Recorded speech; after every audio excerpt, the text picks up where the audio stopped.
The man known to history as Ferdinand Porsche was born on the 3rd of September 1875 in the town of Maffersdorf in the Bohemia region of what was then the Austro-Hungarian Empire, but which is now Vratislavice nad Nisou in the Czech Republic. In 1875, Maffersdorf lay just 10 kilometers from the border of the recently established German Empire, and Germany was the country which young Ferdinand would become most closely connected to as his life progressed. His father was Anton Porsche, a prosperous tinsmith who employed 24 people at the height of his business success, supplying metal goods and plumbing equipment to the townspeople and local region at a time when there was a high demand for such products as Germany entered the Second Industrial Revolution, an era in which homes were electrified for the first time and new household appliances like the first primitive washing machines appeared. The Porsche family were Roman Catholics, whose origins can be traced back in the Maffersdorf region to the 1670s, when the name had probably evolved from Borso, a version of the given name Borislav. Ferdinand's mother was Anna Porsche, née Ehrlich. She and Anton had married in 1871. Ferdinand was the third in a quick succession of children, Anton Jr. and Hedwig having been born before him. Another son and daughter, Oscar and Anna, arrived after Ferdinand. While child mortality levels had declined dramatically over the past century owing to new innovations in the management of childbirth, natal care, and through the introduction of vaccines for smallpox and other deadly ailments, Anton Jr. sadly died young nevertheless as a result of an accident in his father's workshop. In part because of this, young Ferdinand began training under his father from a young age, as the next in line to succeed him as the owner of the family business. The years that Porsche grew up in were exciting ones for any person interested in engineering, transportation, and technological innovation. The first industrial revolution had begun in Britain back in the 1770s and had mostly centered on the revolutionizing of the textile industry, with factories emerging in which cotton was spun to make cheap clothes or to produce linen from flax. But in terms of the emergence of modern society, the Second Industrial Revolution that began around 1870 and continued through to the early 20th century was much more significant. Electrification, home appliances, and many other things emerged at this time. Transport was another sphere in which incredible changes were occurring. The railways and the steamships had been developed between the 1820s and the 1840s as a way of using the steam engine to allow people to travel far longer distances in much shorter periods of time. However, these were forms of mass transportation, and it wasn't until the Second Industrial Revolution that major breakthroughs in personal transportation began. First, the bicycle evolved, from awkward 3- or 4-wheelers to the 2-wheeled safety bicycle of the 1880s. But more innovative was the building of steam-powered carriages in the 1860s and 1870s. The real breakthrough came in 1885, when a German engineer called Carl Benz patented a design for a petroleum-fueled motor car and began building what are considered to be the first modern automobiles. As a result, as he grew into his teenage years, Porsche would have witnessed some of the first automobiles arriving in the Austro-Hungarian Empire. Ferdinand's youth in Maffersdorf reflected this changing world. He grew up receiving a piecemeal education in the local school. More important for his future path was the informal education he received working in his father's workshop. Though his relationship with Anton was a difficult one, the head of the Porsche household being a domineering and uncompromising character. In 1886, when Ferdinand was 11 years old, electricity arrived in Maffersdorf, piped in by the Austrian government so that the large textile factory, which employed upwards of 1/3 of the townspeople, could benefit from it. Ferdinand peppered the workmen who came to install the grid with questions. Months later, he developed a small battery circuit to generate electricity in the attic of the Porsche's house. Though his father was displeased with his son's interest in a technology which, like all such innovations, bred disquiet for people who feared it would damage their own livelihood, Anton's reservations were only partially allayed when the Ginsky brothers, who ran the local textile mill, informed him of their son's skill in wiring electrical components and creating motors some years later. By then, Ferdinand had wired the Porsche household to receive electricity from the newly arrived town grid. Seemingly reconciling himself to the fact that Ferdinand would not be following in his footsteps as a panel beater and tin worker, Anton began training his other son, Oscar, to take over the family business one day. Ferdinand's fortunes lay elsewhere. In 1893, when he had just turned 18 years of age, Ferdinand left Maffersdorf and headed for the bright lights of a newly electrified Vienna, the capital of the Austro-Hungarian Empire. The Ginsky brothers back in Maffersdorf had facilitated him in finding a position as an apprentice, working with Bella Egger & Co., an early electrical utility company in the Austrian capital. Here he studied electrical engineering through the mid-1890s, growing his skills as an engineer and also tinkering around with electrical devices in an age of endless innovation in this sphere. However, while his work with the Egger company primarily focused on electrical grids, Porsche's attention was increasingly drawn to motors and motorized engines, as the automobile revolution, which had been sparked by Benz's innovations in Germany back in the mid-1880s, began to result in a growing number of automobiles on the streets of Vienna. He spent time studying at night at the Vienna University of Technology, learning about such things, though he never gained a formal qualification. Meanwhile, by 1897, he had built a wheel hub motor and incorporated it into an automobile, the principle of which was a motor which was built into the wheel almost like a powered dynamo, the same principle which underlies many modern-day electronic bikes. In 1898, Porsche was hired by Ludwig Lohner, a pioneering automobile developer in Vienna, who had heard about Ferdinand's skills in developing innovative motor engines through his contacts within the Egger company. Over the next several years, Porsche would work with Lohner through his father Jakob's company in Vienna to develop some of the most innovative automobile designs being produced in Europe at the turn of the century.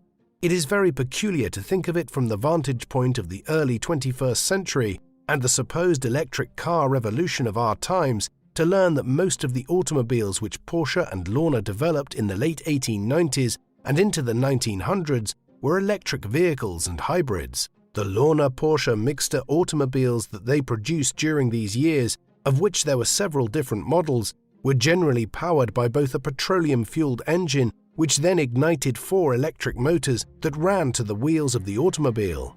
In this sense, they incorporated the wheel hub motor design which Porsche had developed himself before he began working with Lohner. This was all symptomatic of how eclectic automobile and motor design was at this time, and biofuels and coal-powered steam engines were also being experimented with in various places to power automobiles. The subsequent ubiquity of petroleum-based engines would have surprised individuals like Porsche in 1900.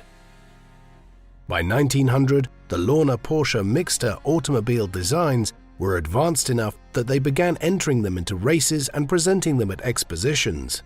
One such race was an endurance trial sponsored by the Automobile Club of Great Britain and Ireland, which was held in November 1900, while the same year a model was exhibited at the World Fair in Paris.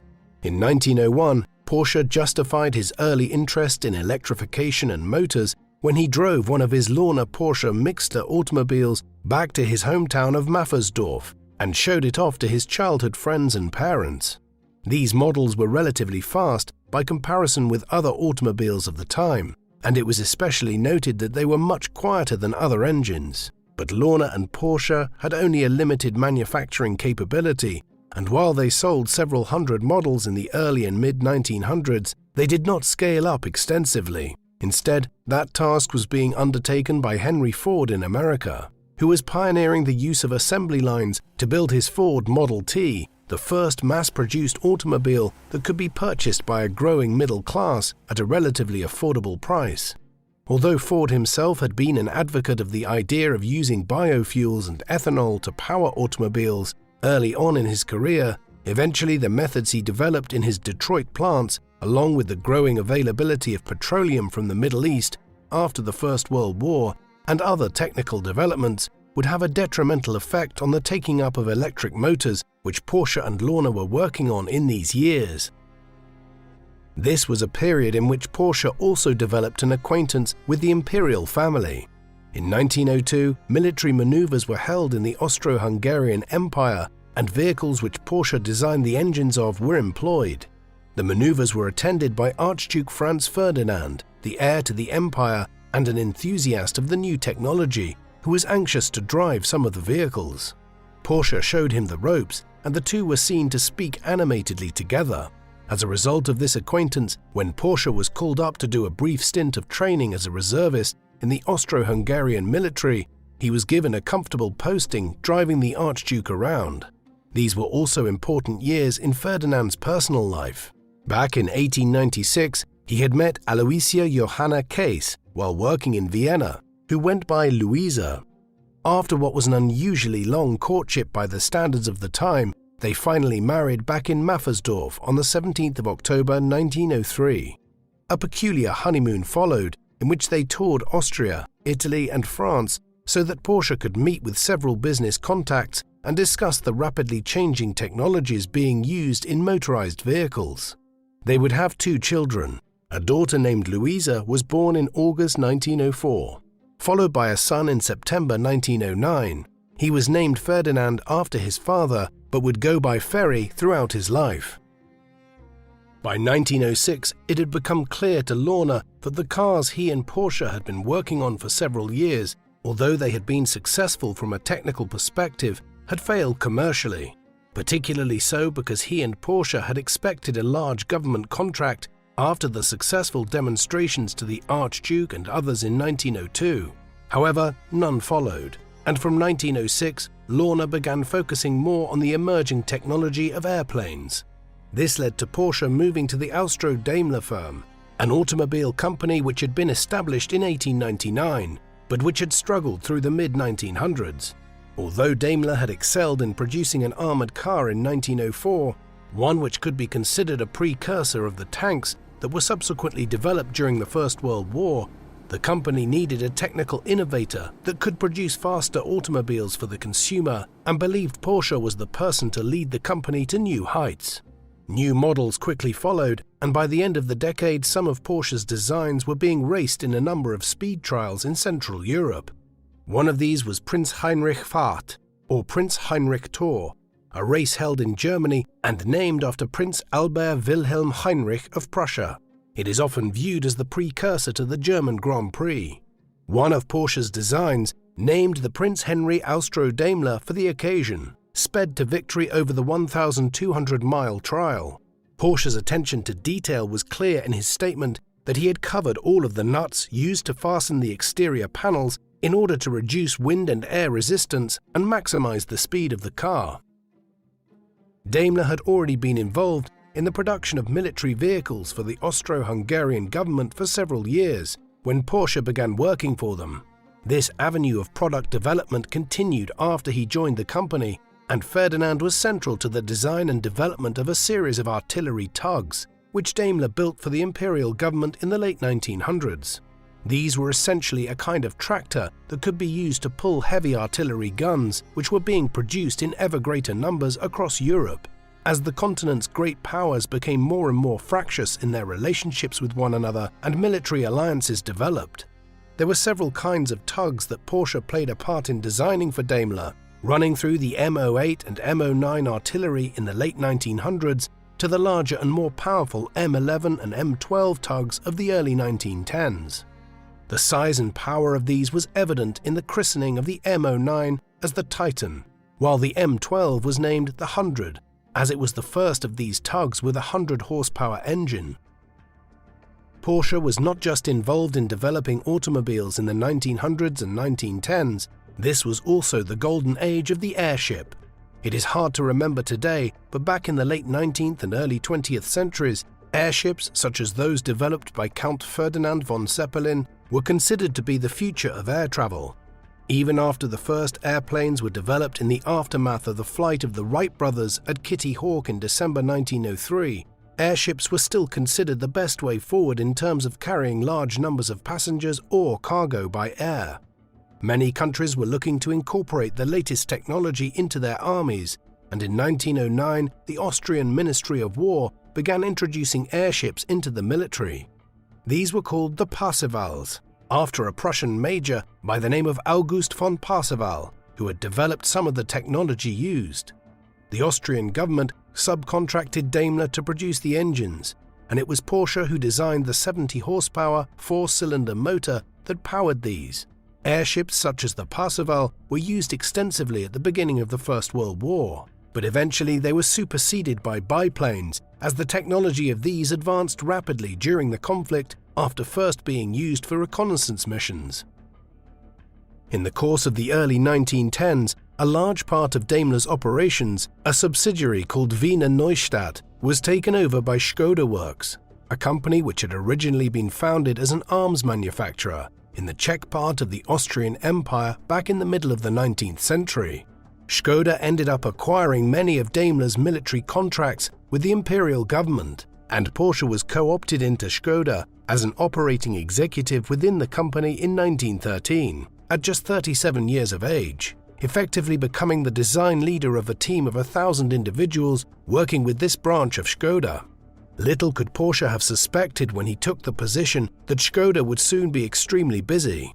Just over a year later, the First World War erupted across Europe, after Archduke Franz Ferdinand, the heir to the Austro-Hungarian Empire, whom Porsche had demonstrated his designs to back in 1902, was assassinated in the streets of Sarajevo in the midsummer of 1914, triggering a diplomatic crisis which escalated into war across the continent from late July onwards, as Austria-Hungary and its allies Germany and the Ottoman Empire went to war with Britain, France and Russia.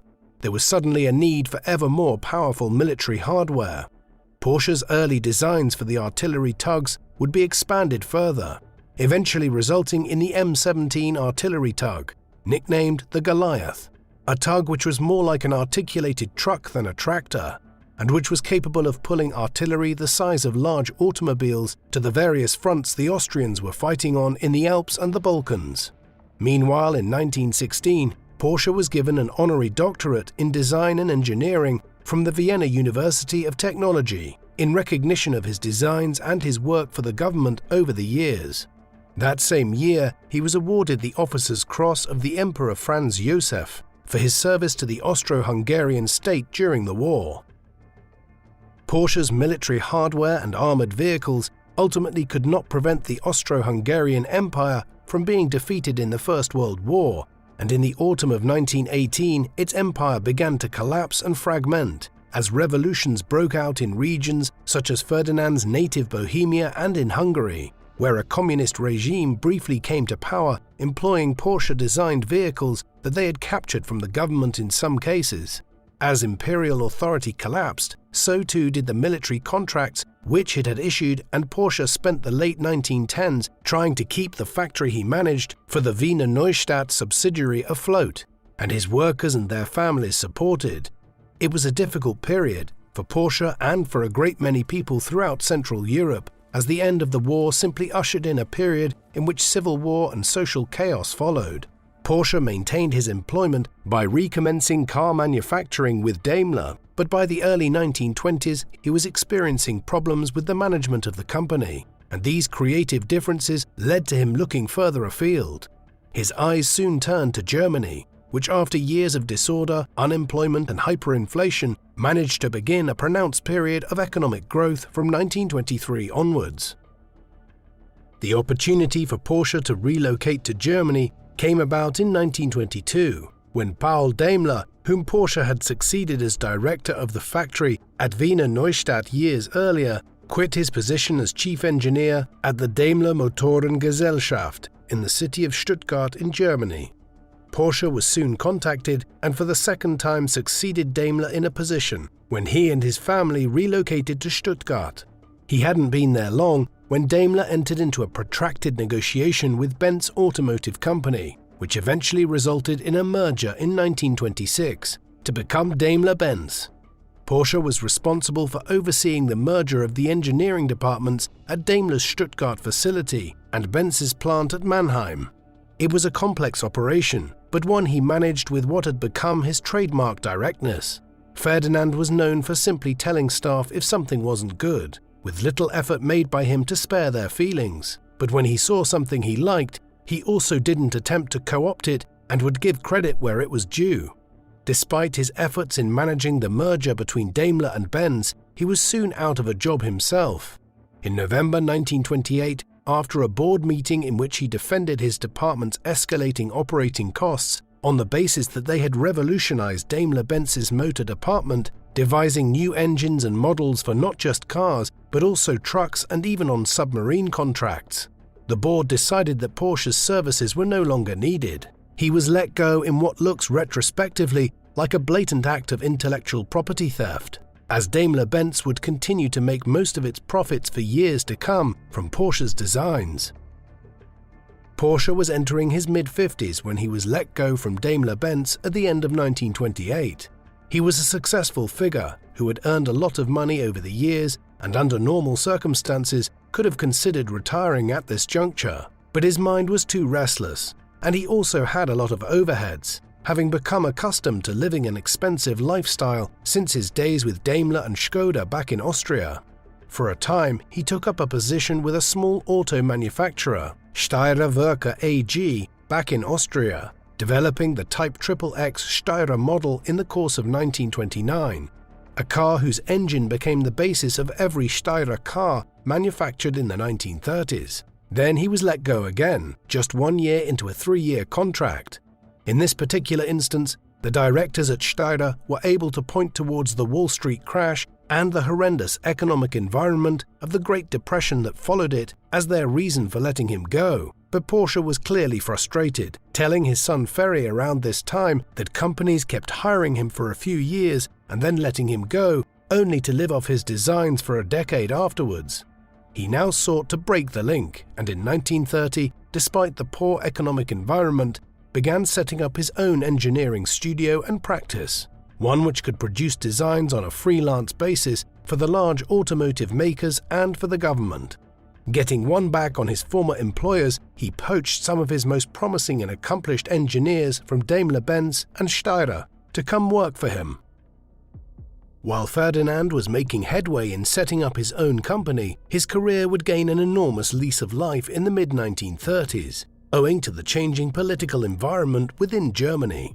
As the Great Depression had continued, Germany had been harder hit than most other European countries, a result of its crippling war indemnities payments from the First World War and many macroeconomic circumstances within Germany itself. Porsche was far from the only person who lost their job, and in the course of the early 1930s, the country's political landscape shifted enormously, with support for the centrist political establishment evaporating and more left and right-wing groups, such as the German Communists and the Nazis, ballooning upwards. New support for the Nazis was particularly extreme, with them rising from being a political non-entity that garnered less than 3% of the vote outside of their stronghold in Bavaria in the 1920s to suddenly becoming the largest party in Germany during Reichstag elections in 1932. With between 1/3 and 2/5 of Germans voting for them, the political and business establishment could not resist calls for the Nazi leader, Adolf Hitler, to be appointed as German Chancellor early in 1933. As soon as he entered that office, he and the Nazis transformed Germany into a one-party dictatorship. The Nazis had as one of their key goals the lifting of Germany out of the Great Depression, and also the creation of a vibrant, prosperous middle class of ethnically German people. One element of this would be the building of new roads across Germany and the expansion of car ownership. Hence, Ferdinand Porsche would find himself moving in Nazi political circles before long. Porsche would eventually work on a wide array of government contracts for the Nazis, ones which reflected his mixed background as both a car designer and someone who had produced military vehicles during the First World War. His first involvement with Hitler and the Nazi regime was when he was issued a contract to design the new Volkswagen, meaning people's car. Only 1 out of every 50 or so Germans owned a car by the early 1930s, and the Volkswagen project sought to alter this. The idea behind this was to mass-produce a car that could be purchased for just under 1,000 Reichsmarks, or a sum equivalent to about $400 at that time. This ultimately proved to be too low a price to ever be achieved without state subventions, but Porsche's design was successful and he began working with the German Labour Front to put the model into production as part of the Strength Through Joy program, an initiative begun by the Nazis to foster an ideological form of social life across Germany, one that had disparate elements that ranged from organizing swimming lessons in local communities to encouraging car ownership amongst middle-class Germans. The Volkswagen would have a lasting impact on the German car industry, though the number of cars ever built in the 1930s was limited as factories were turned over to making war machinery just as they were scaling up to mass-produce the Volkswagen in the late 1930s. The issuance of the government contract for designing the Volkswagen was not Ferdinand Porsche's first interaction with Adolf Hitler. They had met very briefly in the summer of 1926 at the inaugural German Grand Prix, where a Mercedes car that Porsche had helped design had won the race. Anxious to curry favor with him, Porsche had sent a telegram to Hitler in February 1933, just days after he became German Chancellor, congratulating him on his appointment and hoping that the new head of state would continue to support the motor industry. The pair had certain things in common. Both were born in the Austro-Hungarian Empire, but had risen to positions of esteem within German society. It was the beginning of a close relationship. Hitler favored Porsche as a paragon of German design and industrial prowess, while for his part, Porsche made every effort to conform to the regime. In 1934, on Hitler's advice, he applied for and received German citizenship, superseding his Czech nationality, although ethnically he was a German Czech. 3 years later, he joined the Nazi Party, though by then there were over 5.5 million official party members, and it had become more of a prerequisite for being at the peak of German economic life than any particular sign of one's ideological stance. Much more controversial was his membership of the SS, the paramilitary wing of the Nazis, which would eventually administer the concentration camp system across Europe. Porsche would gain the rank of Oberführer, a kind of lieutenant in the SS in the early 1940s. His legacy is tainted by his associations with the Nazi regime, which, as we will soon see, became worse over time. Similarly, the Porsche family can be accused of being more than innocent bystanders in the anti-Semitism of the Nazi regime. Back in 1930, when he set up the Porsche consultancy, Porsche had gone into business with his son-in-law, Dr. Anton Piech, a lawyer who managed the company, and also Adolf Rosenberger, a Jewish race driver turned automotive businessman who provided a significant chunk of the capital that was used to get the firm established. In 1935, Ferdinand and his son Ferry, the latter of whom was now in his mid-20s and anxious to join the family business, took advantage of the notably more hostile environment for Jewish people in Germany to force Rosenberger out of the company he had helped to found, with Rosenberger's shares being apportioned to Ferry Porsche after he chose to leave Germany altogether, eventually settling in the United States. Later, in 1976, Ferry Porsche would publish an autobiography in which he presented a highly skewed version of Rosenberger's departure from the company, which obfuscated the manner in which the Porsche family took advantage of the anti-Semitism of the regime for their own benefit. Much of the mid-1930s was spent by Porsche working on various elements of the design of the Volkswagen. One of the key stipulations imposed by Hitler was that the Volkswagen should be built for the average German family, and so it should be able to transport 2 adults and 3 children comfortably, and be able to hit a speed of 100 km per hour while doing so.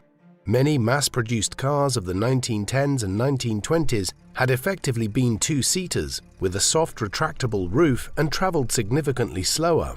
As such, the design problem for Porsche in the mid-1930s was to produce an engine that was powerful enough to be able to carry the weight of 5 people, as well as the weight of the full-bodied car itself, while being able to travel at a comparatively high speed without the engine overheating. In order to achieve this, he and his team spent much of the mid-1930s experimenting with different types of coolant. Eventually, the design solution that was arrived at was to install an air-cooled engine rather than using any type of liquid.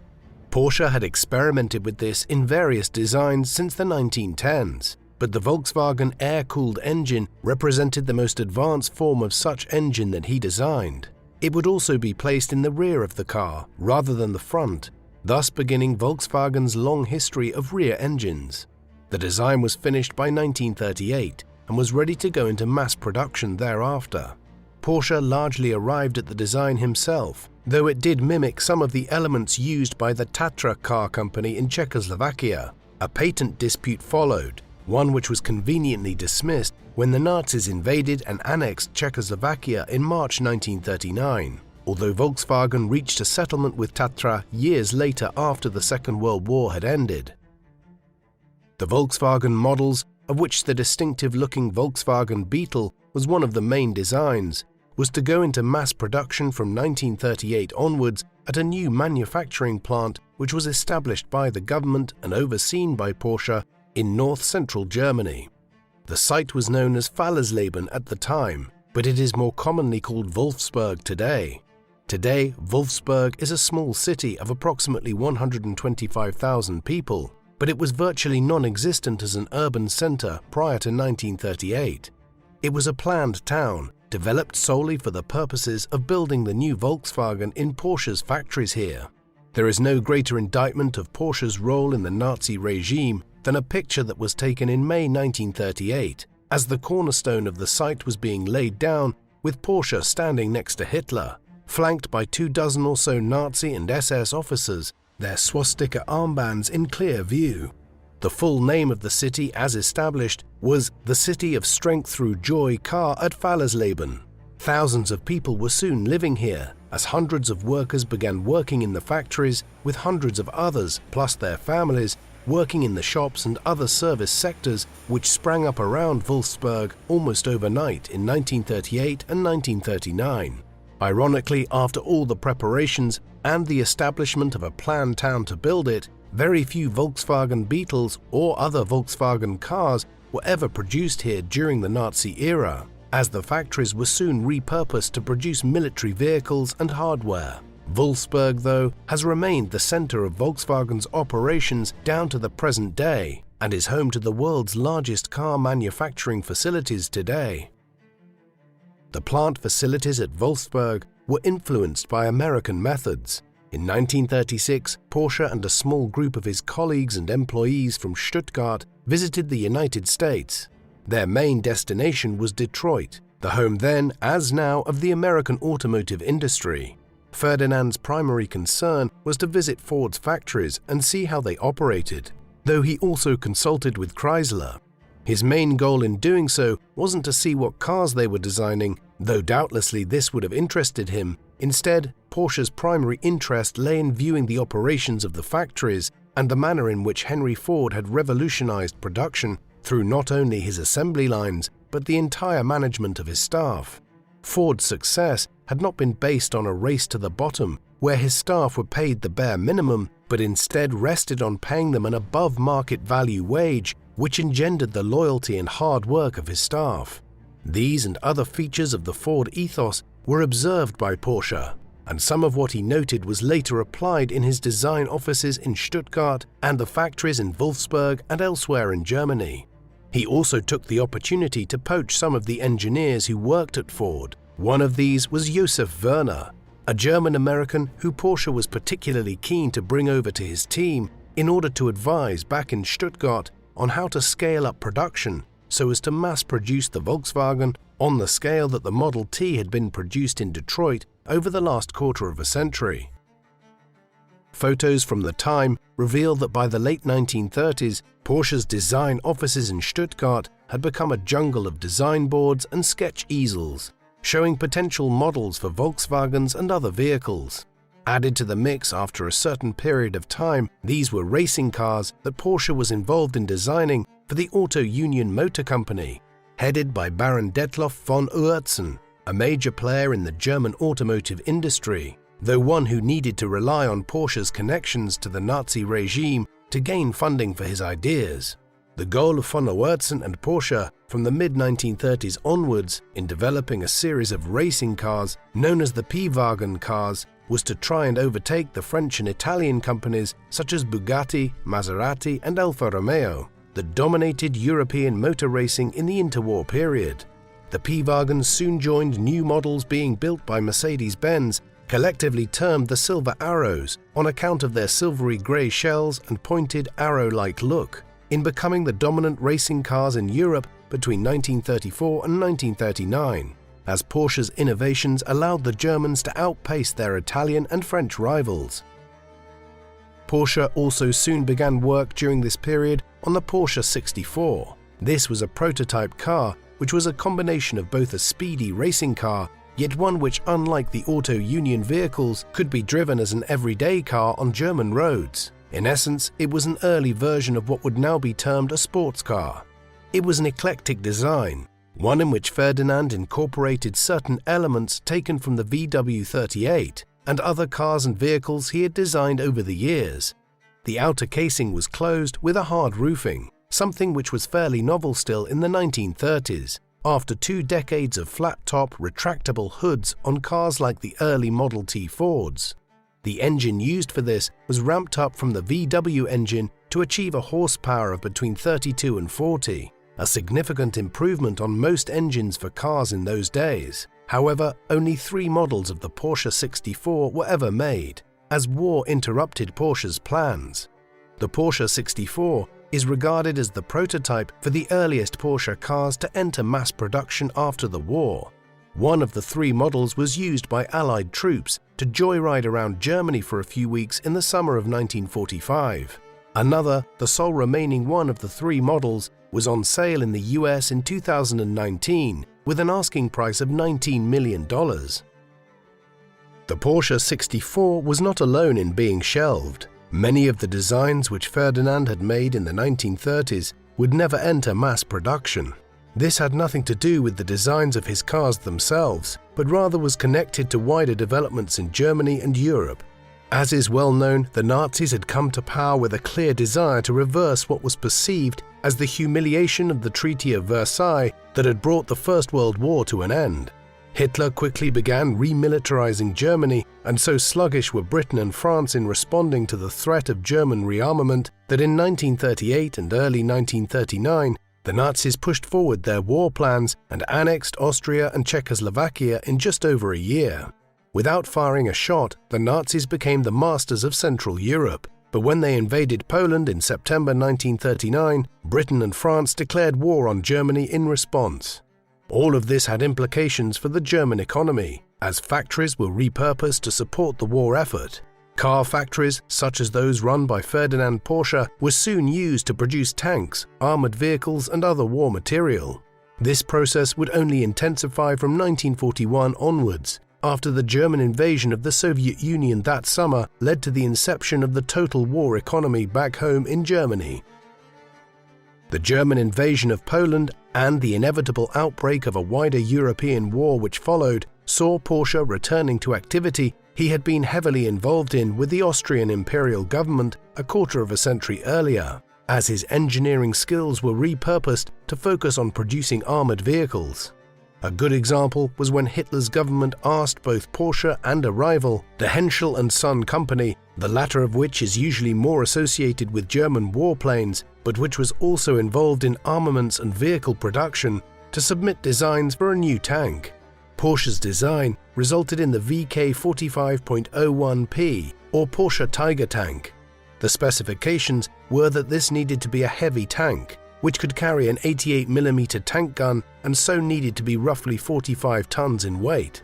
This was an extremely heavy vehicle, but one which also needed to be able to travel relatively fast by the standards of a heavy tank.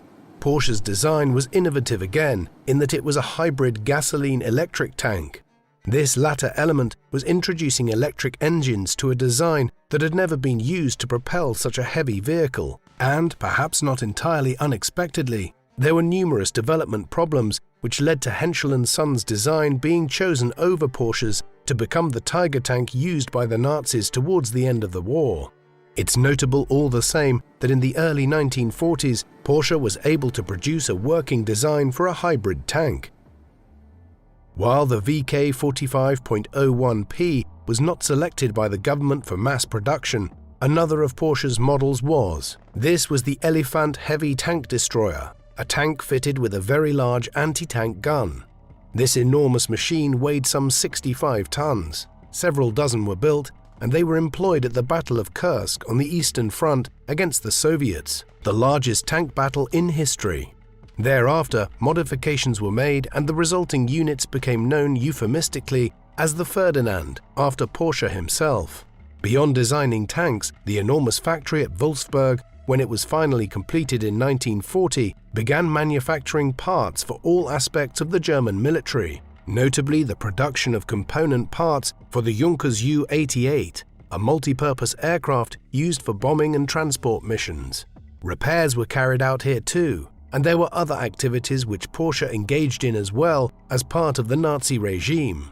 In 1941, as part of the expected German conquest of Eastern Europe and the colonization of the Lebensraum, or living space there, by German settlers once the Soviet Union was defeated, the Wind Power Research Company was issued with a government contract to develop wind turbines that would be ideal sources of energy on the Pontic-Caspian steppe. Porsche was involved in designing the motors for the turbines working on a hill near Stuttgart.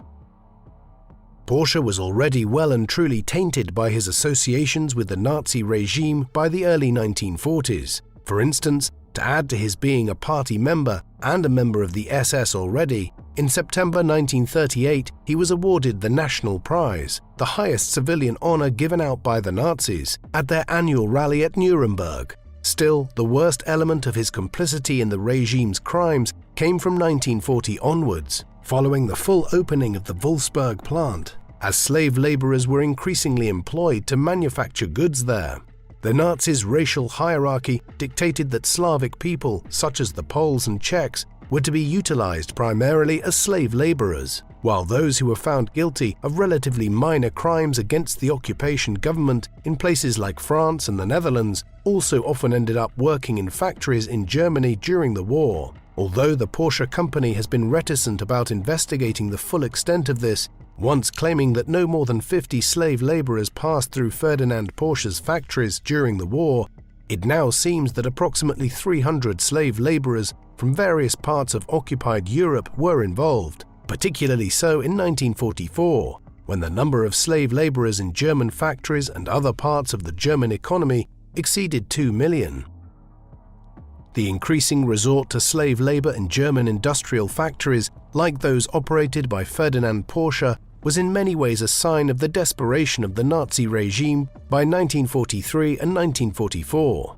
The result of the Second World War was, with the benefit of hindsight, sealed in the space of a few weeks in the early winter of 1941, as first the Germans failed to capture Moscow and Leningrad before the Russian winter set in, and then the Empire of Japan attacked the United States, bringing the great power of the New World to the rescue of the old. 1942 saw intense fighting on many fronts, but by the spring of 1943, matters had shifted irreversibly, with the Allies about to bring the North Africa campaign to an end. The Japanese onslaught turned back with victories like the Battle of Midway for the US and Russian victory over the Germans at the Battle of Stalingrad. In the course of 1944 and early 1945, the planned 1,000-year German Reich was conquered by the Allies, and the war came to an end in Europe early in May 1945. Porsche, like so many other Nazi scientists, was in high demand once the conflict came to an end, and in the course of late 1945 and early 1946, he came to an agreement with the French car maker Renault, a company which he had done consultancy work for during the Nazi occupation of France between 1940 and 1944, for him to undertake similar work for the company in the post-war period. Porsche's situation was somewhat unusual in these months, as he had been arrested in the Baden region of Western Germany on the 15th of December 1945 on account of his wartime activities and associations with the Nazi regime. As such, his consultancy work with Renault was being undertaken during a period when he was technically a prisoner. Later, the Porsche family would argue that the charges against Ferdinand were trumped up in order to force him to divulge his engineering skills and designs to Renault. For a period of a year and a half, he was shuttled between house arrest around Paris to Renault factories and offices.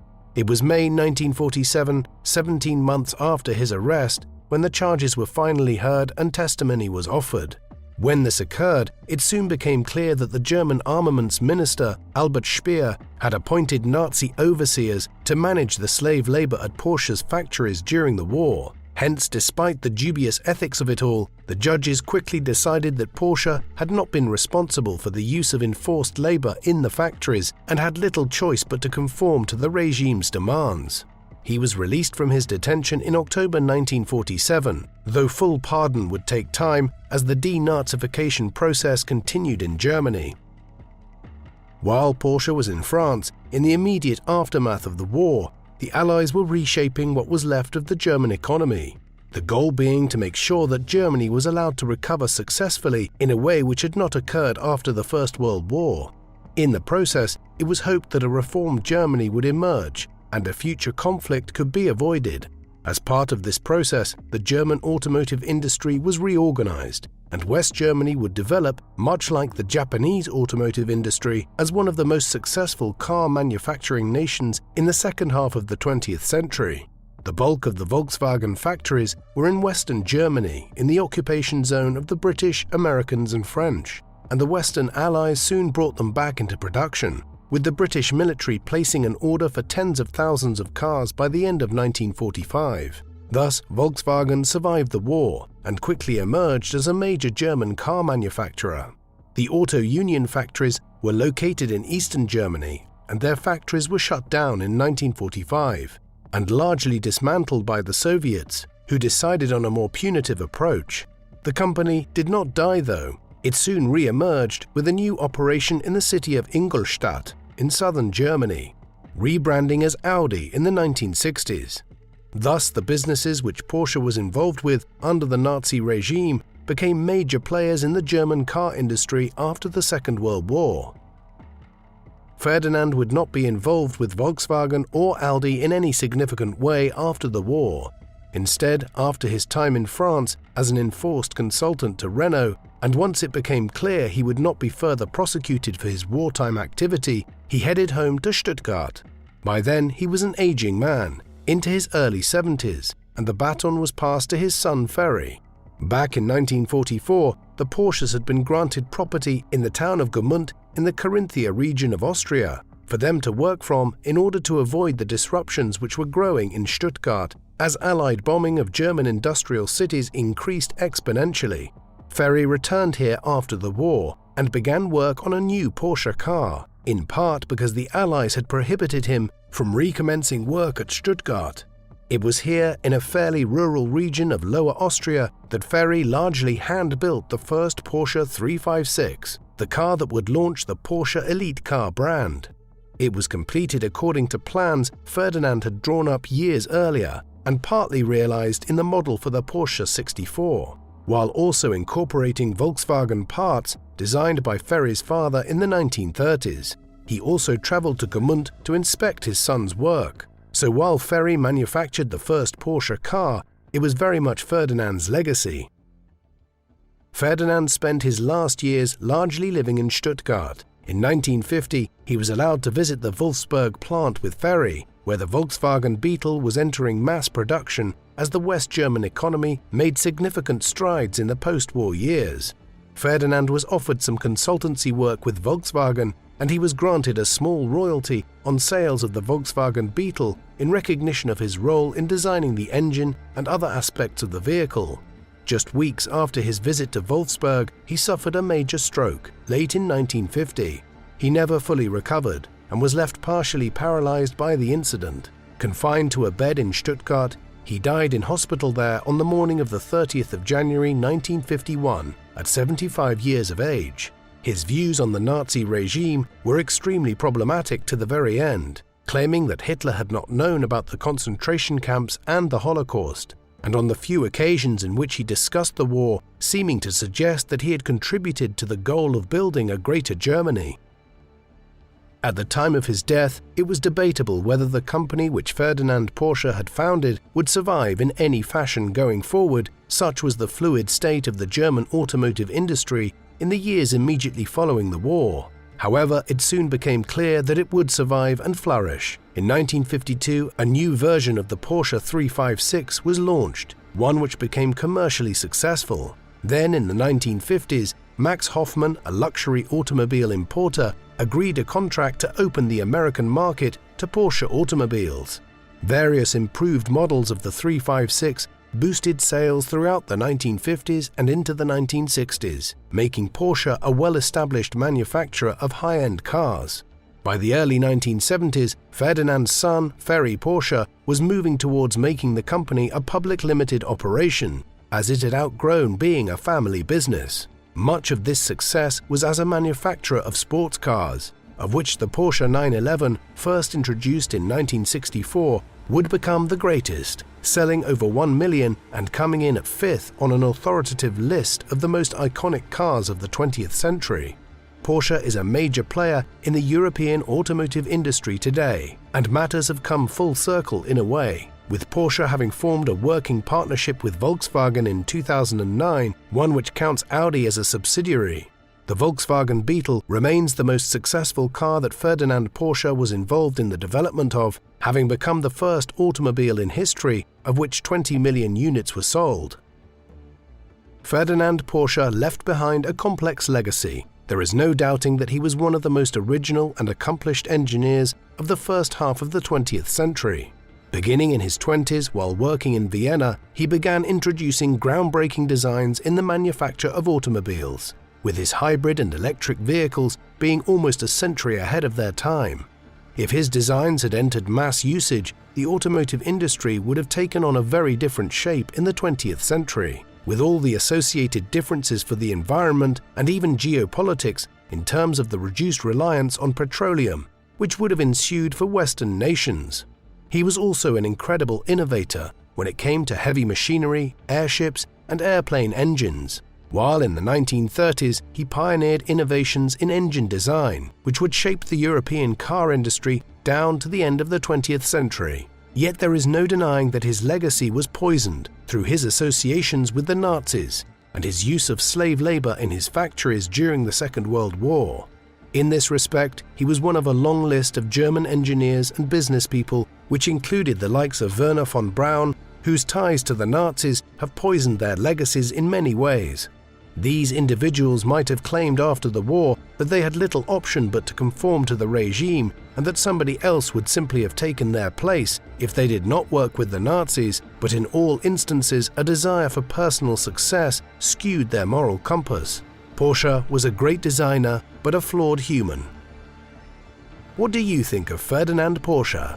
Was he simply a car manufacturer caught up in a war? Or should he be judged harshly for his complicity with the Nazi regime? Please let us know in the comment section. And in the meantime, thank you very much for watching.